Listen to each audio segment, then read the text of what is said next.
It happened on a Tuesday morning that started too quiet for my neighborhood. I had just finished my coffee when I looked outside and saw my F-150 hooked to a tow truck on my own driveway. The driver looked nervous, like he knew he shouldn't be there, while a woman in bright floral leggings stood beside him, arms crossed and voice cutting through the air. "Yes, tow it. It's violating HOA standards." That was my introduction to Karen, the newly self-appointed acting head of our HOA after the real president had gone on vacation. I stepped out, half amused and half furious, and said calmly, "That's my driveway." She turned with the confidence of a queen defending her castle. "This community doesn't allow commercial vehicles." I blinked. "It's not commercial, it's my personal truck." She smirked. "You have signage on the doors. That's advertising." The signage was a small magnet that said Reed's Woodworks, my own business. "Take it off and I'll consider canceling the tow," she said. I told her to go inside and maybe read an actual HOA bylaw before ordering strangers onto my property. Her face tightened. "You can take that tone somewhere else. Around here, we follow rules." By the time I called the sheriff's office, the tow truck was already rolling away with my F-150. The deputy who showed up couldn't stop shaking his head. "Sir, technically she has no right to tow from private property unless it's blocking access or in violation of ordinance." I told him I knew that, but by the time paperwork caught up, my truck would probably be sitting in some impound yard 40 miles away. He suggested filing a report for unauthorized towing. I did, but Karen was already parading around the cul-de-sac like she'd won a war. "Maybe next time you'll respect the HOA," she chirped when she saw me talking to the deputy. That night, I walked the block to cool off and learned from my neighbor, Tyler, that Karen had been trying to enforce order since the president left. She'd fined the Petersons for leaving a recycling bin out overnight, sent a warning to an elderly couple for using a non-approved shade of blue on their shutters, and even threatened to report someone for having an aggressive lawn gnome. She thrived on control and visibility, two things the HOA's temporary power vacuum had gifted her. The next morning, I found a violation notice taped to my front door claiming my driveway was unsightly due to oil stains left by an unapproved vehicle. The kicker? The tow truck had leaked oil. I couldn't decide if she was trolling me or if she genuinely believed her own nonsense. So, I decided to play the long game. Step 1 was retrieving my truck. The impound lot manager confirmed that a representative of the HOA had ordered the tow, claiming it was an abandoned vehicle. That lie gave me all I needed for the report. But instead of immediately going after her legally, I let her think she was winning. For the next week, I watched her drive around in her white BMW X3 like a patrol car, snapping pictures of lawns, fences, and mailboxes. She even left notes on driveways that read, "Compliance reminder, keep standards high." People started whispering, calling her Commander Karen. I kept my cool, smiled when she passed, and even waved once. That made her suspicious, which was the point. Then, karma handed me a golden opportunity. Our neighborhood had a small pond, more of a decorative water feature near the entrance. The HOA paid for maintenance. I'd helped install the retaining wall a year prior. I knew that the gravel path next to it turned soft after heavy rain, and last week's storms had left it mushy enough to trap anything heavier than a bicycle. Karen, in her usual zeal, decided to host a neighborhood inspection drive. She drove her BMW right up to that path, yelling orders through her open window at two teenage volunteers who were helping her tape new HOA notices to lampposts. I watched from my porch, sipping lemonade. Her tires sank just enough to make her panic. She tried reversing, spinning the wheels, flinging mud everywhere, including on her volunteers. I almost felt bad. Almost. Later that evening, she came to my house again, mud on her shoes and fury in her voice. "You need to clean the mud your property caused. It's runoff from your side of the street." I reminded her the pond and the path were HOA land, meaning technically her responsibility. that nearly made her combust. "If you think this is funny," she snapped, "wait until your next violation notice." The next morning, I found a bright orange sticker on my garage door. "Vehicle infraction notice. Unauthorized work truck may not return to property until reviewed." That was the moment my patience snapped into planning. I called my buddy Jake, who ran a towing company, and asked if he could help with a recovery operation. I showed him the tow authorization Karen had used, signed only by her name with no HOA title or legal authority. He laughed and said, "So she impersonated an officer of an association to seize property from private land? Yeah, that's juicy." We decided to wait until Saturday when the HOA had scheduled its Community Pride Day. Karen would be there, naturally, probably giving speeches about proper mailbox spacing. I drove by the pond early that morning and sure enough, her BMW was parked near the entrance sign, right on the same soft gravel spot. Jake grinned when he saw it. "You sure?" I nodded. "Positive." While the community gathered around for donuts and coffee, Jake backed his flatbed right beside the BMW, hooked it up, and started pulling. Karen saw it halfway through and sprinted over, screaming, "Stop! That's my car." Jake, playing along, said, "Oh, HOA order. Vehicle parked on unauthorized terrain. Just following the rules." Her face went pale. "Who authorized this?" she demanded. I stepped out from the crowd, holding up a copy of the exact form she'd used for my truck. "You did." The crowd burst into laughter as the BMW's rear wheels lifted off the ground. Karen lunged forward, but slipped in the mud, falling face-first as Jake's truck slowly rolled backward. The BMW slid down the small slope and into the shallow pond with a gentle splash. Silence fell. Then someone clapped. Then another. Then everyone. Karen sat there, soaked and speechless, as her luxury SUV sat half-submerged, bubbles rising from the exhaust. The sheriff arrived minutes later, same deputy as before, and just stared. "You again?" he muttered. I handed him the documentation. He looked through it, chuckled, and said, "Well, ma'am, looks like you got a taste of your own medicine." Karen screamed something about lawsuits and criminal mischief, but when the deputy explained that I had simply followed her own precedent under the same unauthorized rules, her fury turned to stunned disbelief. She tried calling the HOA president, who had just returned from vacation that morning, and he wasn't amused. By the time the tow company fished her BMW out, her authority was gone, her reputation shot, and the HOA voted unanimously to suspend her from all community duties. I got my truck back, spotless and freshly waxed, courtesy of Jake, who said it was a professional courtesy for poetic justice. As for Karen, rumor has it she's been parking her car in her garage ever since, and checking the driveway 3 times before stepping outside. When I drive past the pond these days, I still see faint tire marks in the mud, like a monument to misplaced authority. Karen didn't speak to me for 3 days after the pond incident. I thought maybe she'd finally realize she'd overstepped, but I should have known better. Entitlement doesn't vanish, it festers. On the 4th morning, I woke up to find a thick envelope taped to my door labeled "Formal HOA Complaint." Inside was a 10-page list of alleged violations: improperly stored tools, unauthorized signage, unapproved exterior lighting, and my favorite, failure to maintain neighborhood decorum.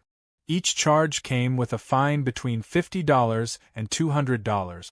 It was impressive, in a delusional way, like she'd stayed up all night crafting a legal novel about me. I walked down to the mailbox, half expecting a drone overhead taking photos.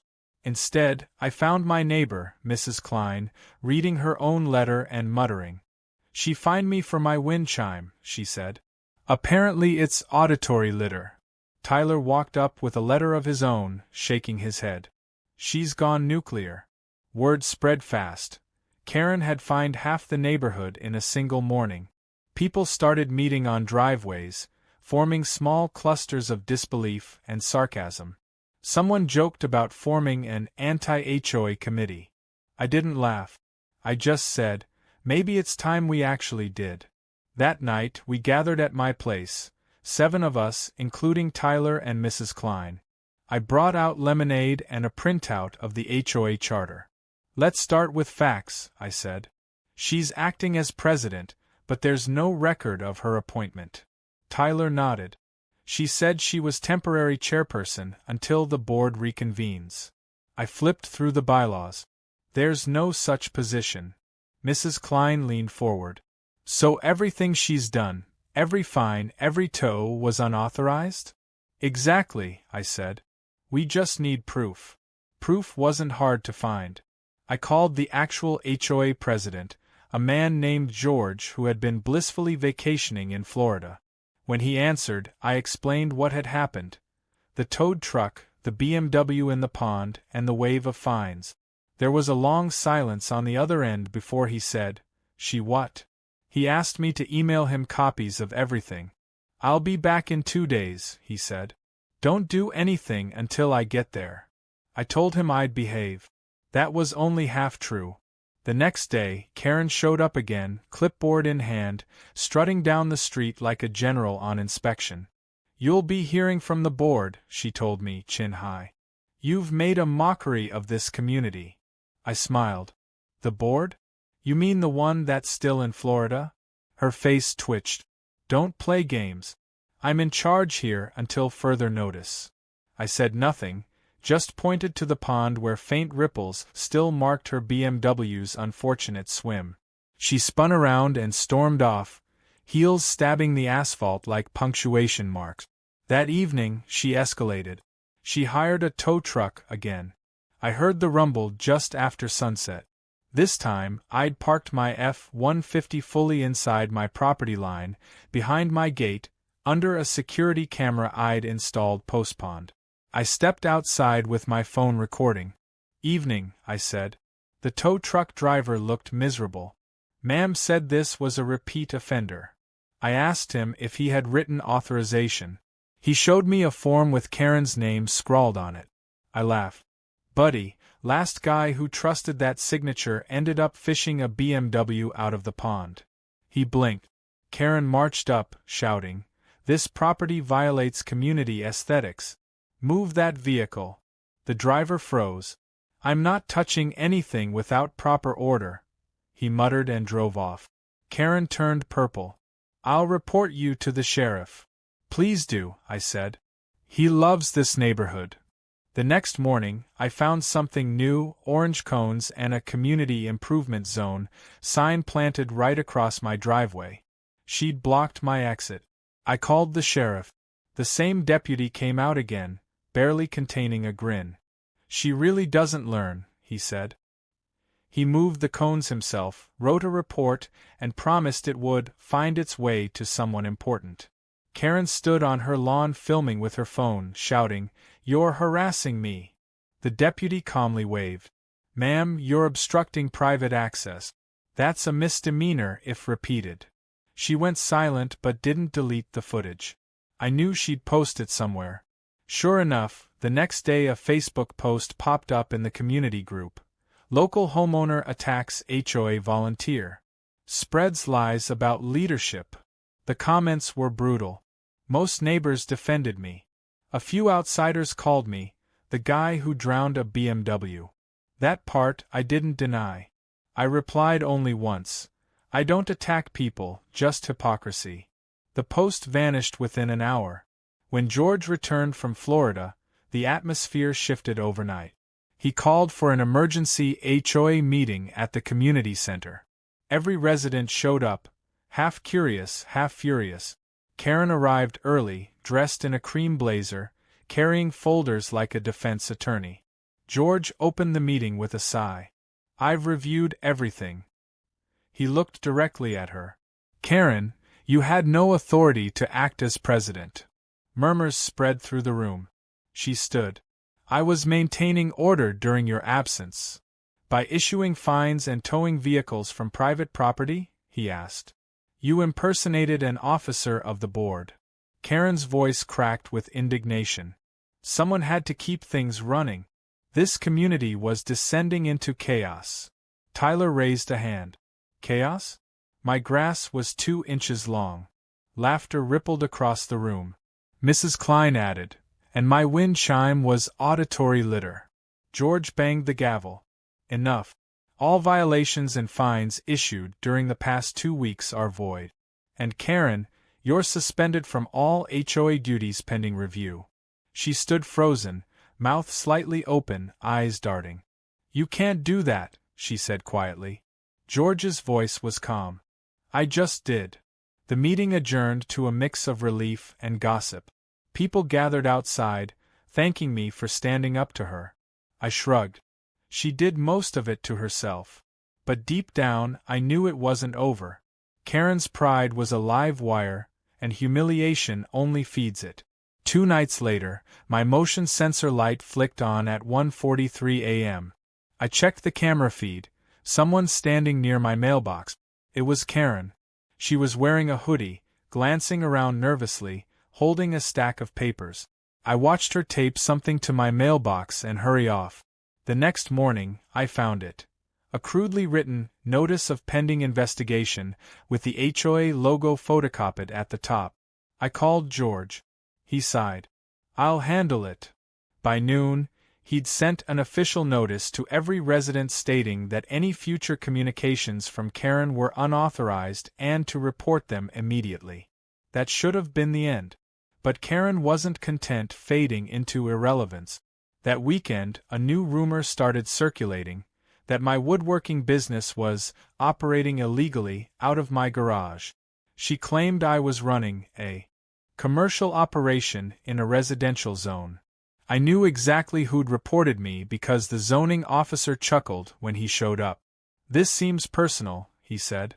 He took one look around my spotless garage, just a few tools, a workbench, and my truck, and closed his notebook. You're fine. I'll file a no-violation report. That evening I decided to end it. Not with revenge this time, but exposure. I compiled every document, video, and screenshot I had from the tow, the cones, the fake notices, to the midnight mailbox stunt and sent them to George. I CC'd the entire HOA mailing list. Within an hour, replies flooded in. Some were furious, others amused, but one came from a local journalist who happened to live 2 streets over. Would you mind if I wrote about this? An HOA power struggle gone wrong. I told her to go ahead. 2 days later, the story hit the local paper. Neighborhood drama. Unauthorized HOA volunteer causes chaos. Karen's name was there, though censored slightly for privacy. Everyone knew anyway. I saw her walking her dog that afternoon, eyes down, shoulders stiff. When she saw me, she stopped. You humiliated me, she said, voice trembling. No, Karen, I replied. You humiliated yourself. I just hit send. For a long moment, she didn't speak. Then she whispered, You'll regret this, and walked away. I didn't though. The next morning, she had a for sale sign on her lawn. The neighborhood exhaled. Tyler brought me donuts.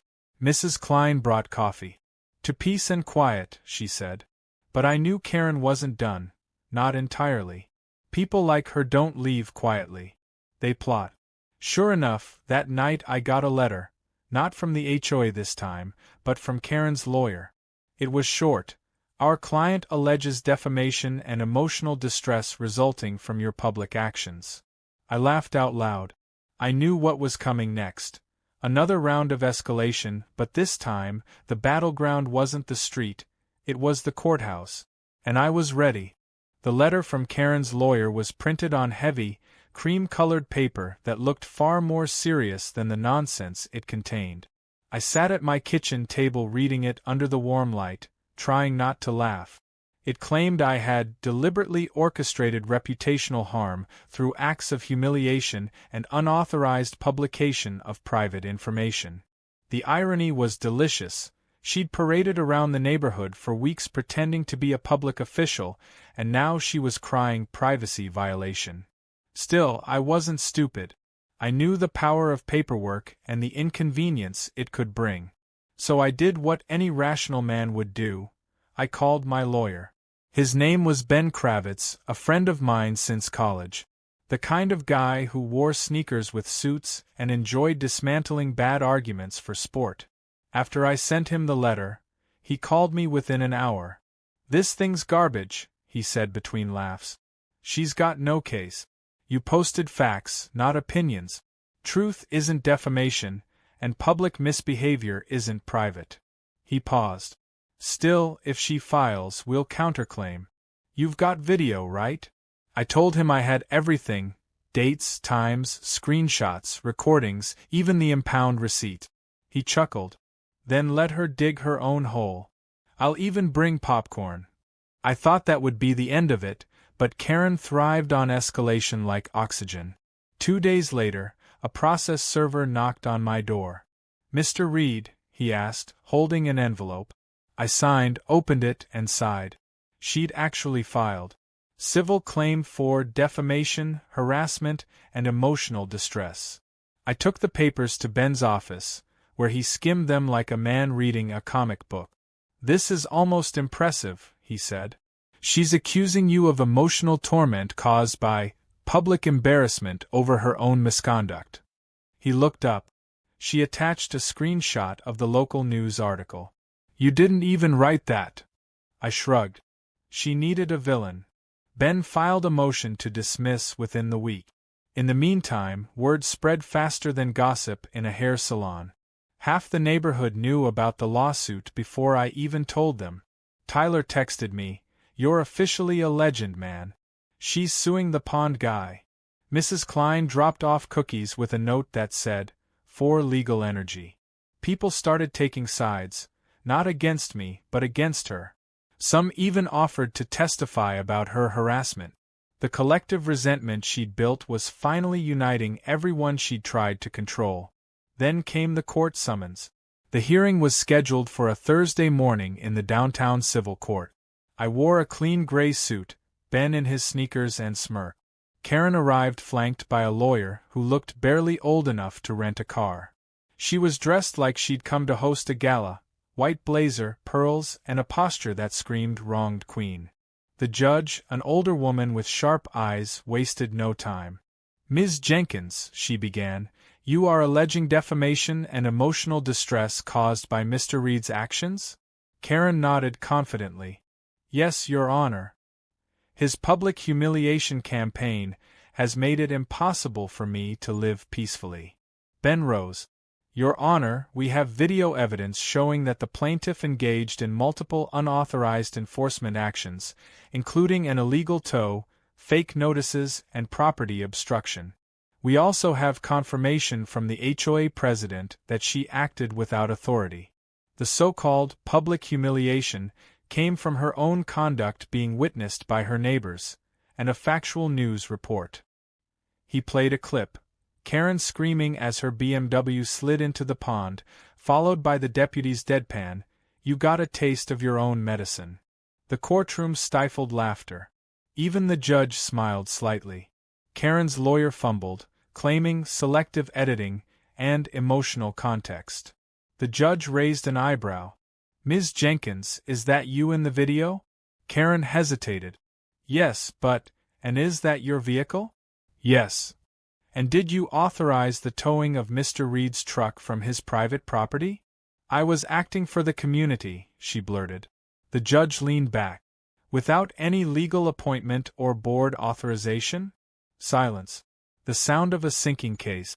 By the end of the hearing, the judge dismissed the suit with prejudice, meaning it couldn't be refiled. She even scolded Karen for misusing the judicial system for personal vendettas.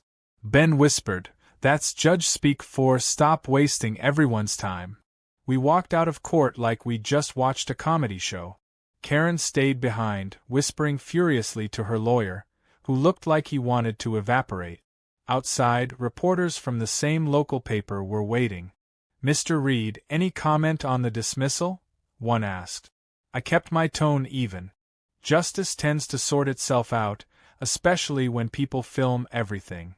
They laughed, and that quote became the headline. "Justice films itself. HOA feud ends in court defeat." The next few days were blissfully quiet. Karen's for sale sign came down, replaced by a rental listing. She wasn't leaving, just retreating. I'd expected her to sulk, maybe vanish, but instead she doubled down in subtler ways. One morning, I found nails scattered near my driveway entrance. Another time, my trash cans mysteriously tipped over after collection day. Nothing provable, nothing direct, but the pattern was clear. I installed more cameras, and sure enough, one night I caught her dog walking past my property and, accidentally, brushing my mailbox hard enough to dent it. I didn't call the cops, I sent the footage to George. He replied with 2 words, "I'll handle." The next HOA meeting was surreal. Karen sat in the back row, silent, while George announced a new proposal, installing an external mediator to review any future complaints. "No more personal crusades," he said. The crowd approved with applause. Karen's face remained a mask. Afterward, I walked past her on my way out. "No hard feelings," I said casually. She didn't reply, but her eyes said plenty: rage, embarrassment, and something darker. A week later, the real twist arrived. My phone buzzed with a call from the sheriff's office. "Mr. Reed, we received a report of code violations on your property, noise complaints, unauthorized business activity, and hazardous storage. We're required to check." My stomach tightened. This was Karen's Revenge 2.0. When the deputy arrived, he looked almost apologetic. "We got an anonymous call claiming you're running industrial equipment out of your garage." I opened it for him. Inside, a workbench, a few power tools, neatly labeled boxes. He scanned, shrugged, and laughed. "If this is industrial, I'm a rocket scientist." He filed a no-issue report on the spot. But Karen had underestimated how fast word travels. Within 24 hours, the community page lit up again. Screenshots of the deputy's report circulated, with comments like, "Still trying, huh?" and "Give it up, Karen." Someone even posted a meme. Her BMW photoshopped as a submarine with the caption, "Neighborhood Patrol." I didn't post it, but I might have laughed harder than I should have. That night, I saw her standing by her window across the street, blinds half closed, watching. There was no more yelling, no more threats, just that quiet, simmering hatred of someone who'd lost control of a world they once ruled. I almost felt sorry for her. Almost. Then fate handed me one last card to play. 2 weeks later, the HOA announced a property maintenance inspection, routine but thorough. When the inspector came through, Karen's property didn't fare well. Her gutters were clogged, her fence was leaning, and she'd added an illegal shed without a permit. The inspector noted every detail. I didn't have to lift a finger. When the report came back, she was fined, officially, legally, by the same system she'd abused. George called me afterward, barely containing amusement. "She asked if you were behind it." I told her no, it was just karma. I thought that was poetic enough, but Karen wasn't quite finished. That weekend, she knocked on my door for the first time since the lawsuit. I opened it to find her holding an envelope. Her tone was flat, almost rehearsed. "Truce," she said. "Mutual non-interference. I stay out of your way, you stay out of mine." I took the envelope. Inside was a printed agreement she'd drafted herself. It wasn't legally binding, just symbolic. I signed it anyway, mostly for the satisfaction of watching her hand tremble as she signed too. As she turned to leave, I said, "You know, Karen, this all could have been avoided if you'd just asked nicely." She paused at the edge of my porch, looked back, and said, "People like you always think rules don't apply to them." I smiled. "And people like you forget that rules apply to everyone." She walked away without replying. For a while, peace returned. The air felt lighter, neighbors friendlier. But I couldn't shake the feeling that Karen's truce wasn't about forgiveness, it was about retreat and regrouping. The kind of quiet you get before a new storm. And as I soon learned, the storm she was brewing wouldn't hit my driveway, it would hit the entire HOA. The quiet didn't last. It never does when pride is the fuel and reputation is the fire. For 2 whole weeks, Karen was invisible. No clipboard, no BMW, no screaming across lawns about community standards. The neighborhood relaxed like a muscle unclenched. Kids played basketball in the cul-de-sac again, Mrs. Klein rehung her wind chime, and even Tyler said, maybe she finally got the message. I almost believed him. Almost. Then, one Friday evening, George called. His voice carried the exhaustion of a man holding back bad news. Reed, I need to give you a heads up, he said. Karen's petitioned for a special HOA election. She's trying to dissolve the current board and replace it with a community restoration committee. I could hear papers shuffling on his desk. She's claiming we've mishandled funds and violated transparency laws. I asked the obvious question. Do people believe her? He sighed. A few. She's got charisma when she wants to. And a talent for rewriting history. The next day, glossy flyers appeared on every doorstep. At the top, in bold letters, "Take back our community." Below, a photo of Karen smiling like a politician, framed by words like integrity, order, and neighborhood pride. She accused the current board of negligence, favoritism, and allowing dangerous individuals to operate unchecked. That last line was highlighted in red, with a photo of my driveway blurred, just enough to be legally safe. By Saturday night, half the block was talking. Some were amused. Others, especially newer residents who hadn't lived through the BMW Pond saga, were curious. Maybe she has a point, one man said at the mailbox. HOAs do get messy. Tyler snorted. Yeah, messy with people like her in charge. I didn't say much publicly. I knew better than to feed her campaign. But privately, I started gathering information. I learned she'd been meeting small groups of residents at her house, serving coffee and muffins, talking about restoring respect and ending the chaos.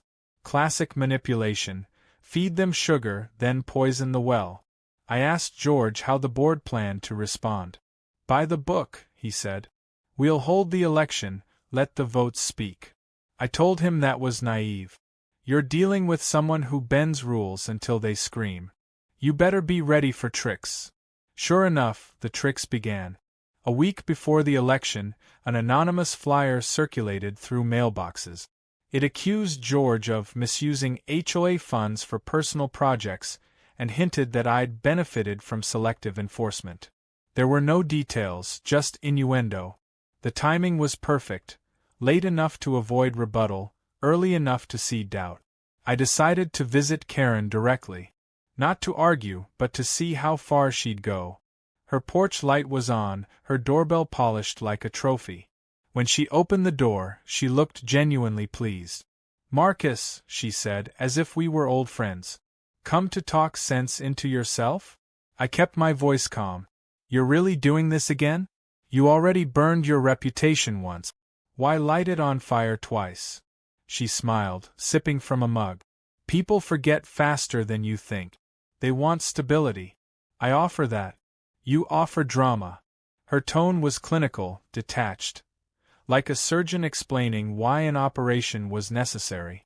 You think you're the hero of this story, she said. But to them, you're just the man who made a woman cry and ruined a car. I laughed softly.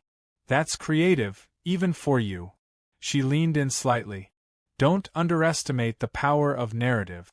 I'm better at writing one than you are. Then she closed the door. The election day came faster than expected. The meeting hall was packed. Neighbors, spouses, even people from nearby communities curious about the spectacle. Karen stood near the front, wearing a navy suit this time, with a clipboard full of notes and a confident half-smile. George opened the meeting with his usual formality, thanking everyone for coming. Then Karen requested the floor. Her speech was impressive in a twisted way. She painted herself as the misunderstood reformer. I only ever wanted fairness, she said. But when fairness is punished and arrogance rewarded, someone has to act. She spoke about restoring trust, about ending favoritism, and about protecting property values from erratic enforcement. Every sentence was a blend of truth, half-truth, and emotional bait. People nodded. Even those who knew her worst moments seemed hypnotized by her calm delivery. When she finished, the room buzzed. George asked if anyone wanted to respond. Tyler nudged me. You should. I didn't want to. But then Karen smiled at me from across the room, the kind of smile that said she thought she'd already won. That did it. I stood. I'm not running for anything, I said, so I have nothing to gain here. But I do have something to lose, my patience. We've all lived here long enough to know what this community actually needs. Less drama, fewer vendettas, and a lot more common sense. Karen talks about fairness, but fairness doesn't mean control. It means accountability. And accountability means owning your mistakes, like impersonating an HOA officer, like towing someone's vehicle from their own property, like forging notices at midnight. I let the words hang.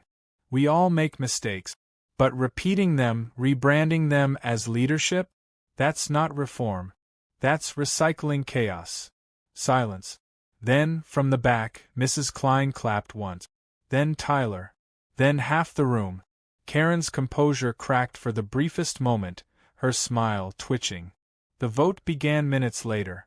When the ballots were counted, the results weren't close. George's board stayed in place by a landslide. Karen's Community Restoration Committee lost every seat. She stood in the corner, eyes glassy, while people quietly filed out. As I passed her, she muttered without looking up, "Enjoy your little victory. It won't last." I should have left it at that. But something about her tone stuck with me, like she knew something I didn't. That night, my doorbell rang just before midnight. No one was there, but a package sat on the porch. Inside was a stack of printed photos, screenshots of my security footage, captured from angles I hadn't posted or shared. The pond, the tow truck, even shots of my backyard. On top, a handwritten note. You're not the only one who keeps records. For the first time, I felt genuine unease. Karen had cameras pointed toward my property. I checked the neighborhood map. Her house was close enough for line-of-sight surveillance, especially from an upstairs window.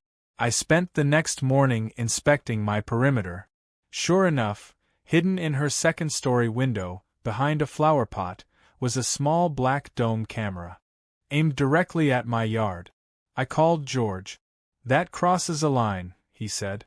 "We'll file a formal complaint." But I knew HOA channels would take weeks. I wanted it handled sooner. I bought a high-powered motion light and installed it facing her window.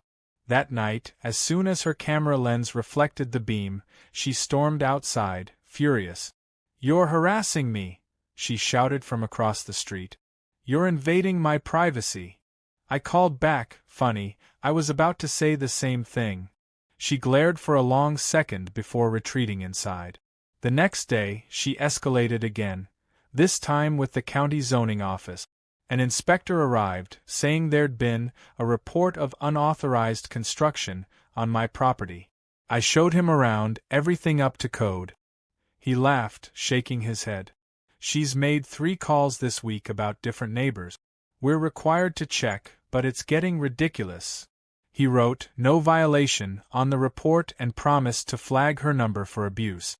That should have been satisfying, but something in her behavior shifted after that. She stopped the public confrontations and went quiet again. Too quiet. I'd catch glimpses of her standing in her yard at night, phone glowing, talking to someone. One evening, I overheard her say, "If the HOA won't fix it, I'll bring in the county." A week later, dump trucks arrived. Not on my property, but near the pond, the same one where her BMW had met its muddy fate. A construction crew began digging near the bank. When I asked the foreman what they were doing, he said, "County project. New drainage system. Homeowner petitioned it for safety reasons." I didn't need to ask which homeowner. Over the next few days, the crew tore up part of the walking path, left piles of dirt everywhere, and churned up the gravel road with heavy equipment. The once peaceful entrance now looked like a war zone. Neighbors were furious. Mrs. Klein said her garden flooded after the first rain. Tyler's driveway turned into a mud pit. And every time someone complained, Karen said smugly, "Well, at least it's getting maintained now." Then the kicker came. The drainage reroute redirected runoff directly toward my property line. During the next downpour, half my front yard flooded, turning the grass into a shallow swamp. My truck sank 3 inches into the mud. Karen watched from her porch, sipping coffee, smiling like she'd just solved world hunger. That night, I stood in my flooded driveway, rain dripping down my jacket, and made myself a promise. No more defense. No more waiting for fairness. The gloves were coming off. Karen wanted a war? Fine. But this time, I wouldn't just win, I'd make sure she never picked another fight again. I woke up the morning after the flood and felt the kind of tired that comes from running a marathon you never chose. My front yard was a muddy mess and my truck sagged where the water had pooled, but the real damage was quieter. The sense that someone was trying to make our lives miserable with infrastructure and influence instead of words. That's when I stopped thinking about petty retaliation and started thinking about durable strategy. Karen's moves had become predictable. Surge, intimidate, retreat, and predictable things can be countered without drama. First, I hardened the obvious target. I built raised berms along the low spots in my yard, planted absorbent shrubs where water used to linger, and stacked heavy boards under my truck's tires so it wouldn't sink again. I didn't dump concrete or wreck the landscape. I made reversible, neighborhood-friendly changes that also solved problems. Then I installed a new motion camera, one with a wide-angle lens and time-stamped footage. I wasn't trying to spy on anyone for sport. I needed irrefutable records if the next escalation came with contractors and invoices. While I improved infrastructure, I mapped motives. Karen liked spectacle. She liked to perform enforcement because it gave her a role and an audience. So I removed the audience. I reached out to neighbors personally, not with posts or public pronouncements, but with small handwritten notes and direct conversations. I told Mrs. Klein I appreciated her patience, gave Tyler a bolt I'd found in his gutter, and baked lemon bars for the couple who had just moved in. Nobody wants to join a crusade if their friends are the target of it. At the same time, I followed threads Karen left behind.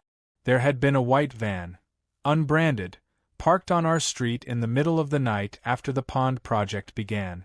I quietly tracked its license plate in neighborhood footage and discovered it belonged to a tiny security firm that offered discreet enforcement to homeowner group. It was one of those outfits that thrive on plausible deniability. I called the number listed and asked routine questions. I didn't accuse. I gathered facts and left a paper trail. Ben told me not to tangle emotionally. He had a point. When I compiled the details, timestamps of flyers, contractor invoices, van locations, and video of cones blocking my driveway, I made a packet that was boringly precise. No rhetoric, no accusations, just dates and evidence. I handed it to a local reporter who had covered HOA stories before and to George, and I flagged county inspectors and an ethics officer. Bureaucracies move slowly, but they move on paper, and incontrovertible evidence often forces action when louder arguments merely stir gossip. The reporter's piece dropped quietly but effectively. He framed the story as a pattern of coordinated pressure tactics against several homeowners rather than the more sensational neighborhood feud. That change in frame shifted opinion. Suddenly it wasn't about my personality or Karen's ego. It was about a small vendor network exploiting a power vacuum. Neighbors who had been mildly entertained by the pond episode began to feel used. People contacted George with new information, receipts, suspicious emails, and photos snapped at odd hours. Karen responded the way anyone exposed does, by trying to control damage. She canceled the inspection contractors and posted a glossy email about improving processes. She tried to recast the narrative. She'd been protecting property values, not harassing neighbors. But the receipts and time stamps didn't care about nuance. County inspectors followed up, and within a week an ethics officer visited HOA files and found irregularities, unsigned orders, invoices without contract numbers, and a worrying pattern of third-party payments with no board approval. All this might have satisfied a strategist, but not the neighborhood. People wanted closure, not just audits. I organized a meeting, a backyard barbecue that read as a casual grill-out more than anything political, and invited a mix of long-timers and new faces. I didn't put out a sign or make speeches. I cooked, washed a few dishes, and let conversations happen. Over hamburgers and a questionable potato salad, neighbors told stories that painted a fuller picture of how the campaign had worked. Late-night visits, small maintenance charges, and a vendor trail that lined up with Karen's most aggressive days. The HOA board moved faster after that. George filed formal complaints, sent demand letters to the security firm, and placed holds on further payments pending investigation.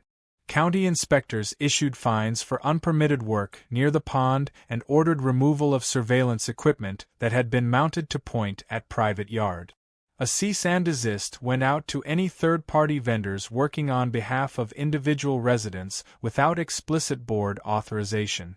Mechanism that had powered Karen's campaign, outsourced enforcement plus plausible deniability, was cut off at its source. Karen, predictably, doubled down in private. I learned from Elise, who lived 2 doors down and had been one of those polite people who kept quiet until the right ear leaned in, that Karen had been calling a handful of residents asking them to sign a petition that would give her more formal authority. Elise refused. She cried once while telling me the story, part shame, part relief, and agreed to give testimony at the next HOA review. Her voice mattered because she felt it mattered. It turned out dozens of others felt the same but had been too embarrassed or afraid to speak up. When the county's final report landed, it was clinical and devastating. It documented unauthorized surveillance, unpermitted alterations of communal property, and evidence of coordinated use of vendors to harass residents. The fines were hefty, and the HOA froze any accounts connected to the disputed expenses. The board voted unanimously to suspend any member found colluding with outside vendors and to require 2 signatures on any enforcement action. Most importantly, they mandated transparency. Any volunteer enforcement would be documented and published, not acted on a whim. Karen fought it. She hired another attorney and sent a flurry of emotionally charged letters. She tried to portray herself as a martyr turned scapegoat. For a while, the old pattern resurfaced, threats and emails, late-night calls to neighbors trying to stir doubts. But every attempt fell flat. The infrastructure of accountability was now in place, community trust had been rewoven by small acts, and public narratives no longer tilted toward the loudest voice. There was a moment I remember clearly. A Sunday morning when the pond was calm, the path repaired, and Mrs. Klein's wind chime finally balanced and ringing. I walked over to the edge and found Elise there, sipping coffee and watching the world look ordinary again. We didn't speak about strategy or evidence. We spoke about small things, her daughter's school play, the way clouds looked in late summer. That ordinary conversation felt like the real victory. We had moved from reacting to rebuilding. Karen sold her house later and left under a fog of rumors and fines. She called me once, voice tight and small, to ask if I wanted the curtains she'd left behind. I told her to donate them and wished her luck. She wanted a story of suffering. She got a search for a new life. The neighborhood kept its memories. The pond, the BMW, the cones, but mostly we kept each other. When the dust finally settled, I thought it was over. The lawsuits, the fake violations, the muddy wars, it all felt like a distant echo. The new HOA board was balanced, the neighborhood was thriving, and for the first time in months, my phone stayed quiet past 10 p.m. But peace has a strange weight to it after a storm. You start waiting for thunder even when the sky's blue. It was early spring when I first noticed something off. A silver sedan I didn't recognize began parking across from my driveway at odd hours. Not every night, but often enough to feel deliberate. Sometimes it stayed for 10 minutes, sometimes an hour. No one ever got out. The first few times, I shrugged it off as a visitor or delivery driver. By the fifth time, my instincts said otherwise. I checked the footage from my cameras and froze. The license plate was registered to a property management company, one Karen had briefly worked with years before, according to county records. I remembered the name from an old invoice in the HOA's financial folder. It wasn't proof of anything sinister, but it was enough to stir that old sense of vigilance. That same week, George called me for coffee. He looked more relaxed than I'd ever seen him. "You won't believe this," he said, laughing. "Karen's resurfaced. Not here, thank God, but she's joined another HOA 2 towns over. They made her compliance coordinator." He shook his head. "She's someone else's problem now." I wanted to believe that, but I couldn't ignore the car. I showed him the video. His smile faded. "Coincidence?" he asked. I shrugged. "Maybe. But with her, coincidences tend to have signatures." 2 nights later, the sedan appeared again, this time idling under the streetlight. I decided to walk out, casual, unbothered, coffee mug in hand. As I approached, the driver window rolled down just an inch. A man's voice, flat, neutral, said, "Evening." He wasn't threatening, but he wasn't friendly either. I asked, "Can I help you?" He just said, "Doing property checks." Then he drove off. The next morning, I filed a request with the county to check for any active inspection orders on my address. None. So I went straight to the management company. The receptionist's polite smile faltered when I said Karen's name. "She left last month," she said quickly. "Didn't end well. She tried to access client property records without authorization. That told me everything I needed to know. She wasn't done with me, just operating from the shadows now." I didn't tell anyone right away. The neighbors had finally found calm. They didn't need another headline about the HOA feud that never dies. Instead, I focused on insulating myself.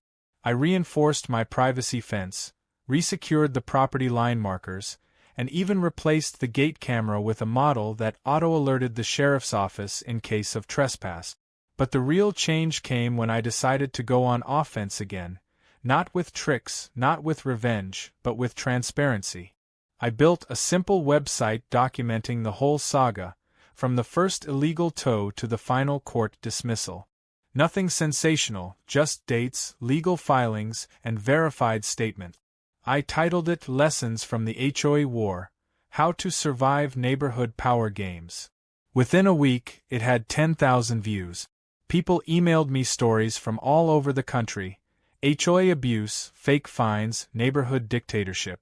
I realized my small battle had mirrored something much bigger. The attention must have reached her, because one evening I received an anonymous message through the contact form. "You think you won," it read. "But you just made sure no one will ever forget me." It didn't say her name, but it didn't have to. Ben advised me to ignore it. "She feeds on acknowledgement," he said. "Starve her of that and she disappears." So I did. The messages stopped after a while, replaced by silence that felt different this time, resigned, not dormant. Summer came. The pond sparkled again, repaired and regraded by the county. Kids fished at the edge while parents watched from folding chairs. The community Facebook page was full of bake sales, lost dogs, and birthday wishes instead of public argument. One evening, as the sun dipped low, Tyler grilled burgers while joking, "Hard to believe this was once a war zone." I laughed. "Yeah, the Battle of HOA Ridge."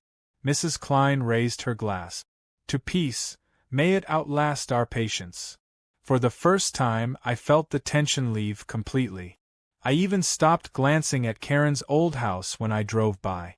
It had sold to a quiet couple who waved every morning and tended roses instead of grudges. But a few months later, I got a letter, not from her, but from the county's planning department. Inside was a notice thanking me for my public contribution to local HOA reform.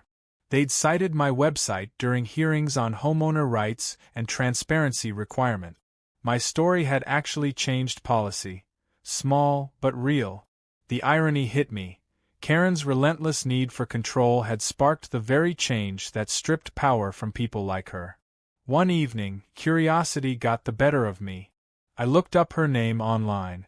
There were traces, job postings, public filings, but one link stood out: a news snippet about a dispute in a gated community 2 towns over.